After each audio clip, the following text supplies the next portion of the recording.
ஐயோ இந்த தருமான் தெரியலையே. சரி கேட்டு பாப்போம். ஏக்கோ இதுல நல்ல முட்டையா கொடுக்கா, வந்து காசு தரேன்.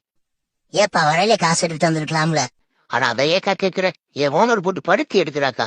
நல்ல முட்டையா இருந்தாதான் காசு தருவாளாம். இன்னொரு முட்டையை வைக்கா. சரி தம்பி, இந்த அதுல 2 முட்டை இருக்கு. வரும்போது சீக்கிரமா காசு கொண்டாந்து கொடுப்பா. ஏக்கா அதெல்லாம் தம்பி கன் மாதிரி காசு கொண்டு வருவேன், நீ கவலையே படாத. ஆனா அவதான் என்ன சொல்ல போறாளோ தெரியல. இதத்தே நாய் போல பண்ணுவான் போல. சரிக்கா வரேன்க்கா. ஏ ரோசி ஓடி போலாம். அப்பப்பப்பப்பா என்ன வெயில், என்ன வெயில்.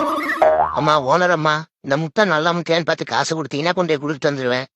அந்த கூடை எடுத்துக்க, அங்கே காசு எடுத்துக்க. நல்ல முட்டையா இருந்துச்சு, இன்னொரு முட்டையை சேர்த்து வாங்கிட்டு வந்துருவோம். எந்த கூட? அந்த கூடை எடுத்துக்கடா. இவங்கிட்ட வேலை பாக்குறதுக்கு சும்மாவே இருந்துடலாம் போல. குடுக்குற சம்பளத்துக்கு என்ன வேலை வந்துடும் தெரியாம சும்மா சும்மா அலைய விடுறாய் அந்த பொம்பளை.